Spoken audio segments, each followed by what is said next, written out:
पण पलटी मारा निम्यात गेलो मी आलो लगेच नका श्री गणेशाय नमः श्री प्रभु रामचंद्राय नमः यका शुद्ध भावाविना वरपंगी उपचार जाण करता न बोले शिरापण आता सती पण दावयासी पांडुरंगा करू प्रथम नमन दुसरे चरण संतांची या त्यांच्या कृपादानी कथेचा विस्तार बाबाजी सद्गुरुदास तुका ग्रंथकर्ते नाथरायण शरणागती समश्वते वक्ते पाय वंदून गणेशाला वंदन करून कथेला सुरुवात करीत आहे. कथेचे अनुसंधान सुलोचनामध्ये दृढ अशा एका शुद्ध भावाशिवाय जे वरवर केलेले उपचार जे असतात अशा उपचारांनी हे शिर बोलणार नाही म्हणून आता याला मी आपले संदीपन दाखवी. जरी मी सत्यपतिव्रता आसेन साचार तत्वता तरी साक्ष देव माझ्या भरता श्री रघुनाथ समक्ष. मग ती सुलोचना म्हणते मी जर सत्य पतिव्रता असेल तर येथे माझ्या पतीने आराम प्रभू समोर प्रत्यक्ष येऊन साक्ष द्यावी. सभाया अभ्यंतरी आपण म्हणे मी पतिव्रता असेन इंद्रजिता तुझ वाचून शेषा समान सर्वही. आतून व बाहेरून मी जर पतिव्रता असेल तर हे इंद्रजिता तू सोडून इतर पुरुष मला माझ्या माता पिता शेष या समान असतील तरच हे चेतना नसलेले शिर बोलू लागेल. ऐसा असल्या निराधार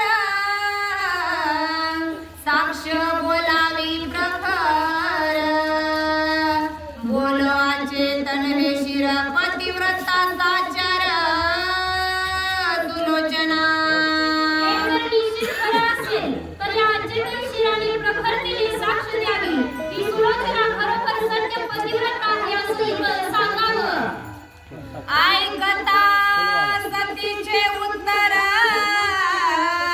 थरथरले अचेतन शिरा देखता श्रीरामचंद्र साक्ष साचार अनुवादे. असे त्या सतीचे उत्तर ऐकता त्या इंद्रजिताचे शिर एकदम थरथरू लागलेले आहे आणि ते रामप्रभूंसमोर खरी साक्ष देऊ लागलेले आहे. जैसा रामचंद्र सत्य सत्य कैसे सुलोचनचे पातिव्रत्य जाणून या इत्यद्भुत कार्य निश्चित करी स्वामी. जसा की रामप्रभू सत्य सत्य आहे आणि तसे सुलोचनेचे पतिव्रत्य सत्य आहे म्हणून हे स्वामी श्री रघुनाथा हे तुम्ही पूर्णपणे ओळखून हिचे कर्म निश्चित करावे. ऐसी साक्ष देता शिर वनरी केला जय जयकार सुखावला श्रीरामचंद्र चिंता तुर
देवोनी आम्हाचा निज धामाचा बोळवी.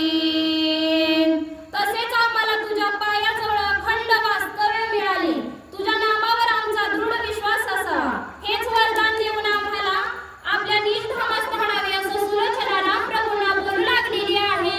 ऐसे मागे सुलोचना संतोषाला रमराणा पावा लक्षई निज भवना आशीर्वचना झालं माझ्या. असे सुलोचनेचे मागणे मागताच राजा श्रीराम संतोषित झालेला आहे. तो म्हणतो, तुम्ही माझ्या अक्षय अशा निज धामाला तर निश्चित जाल, हे माझे आशीर्वचन आहे. आणि कववणी हर्षान्वित काय बोलला रघुनाथ. आता उठविना इंद्रजिता मननी हस्ता उचलिला.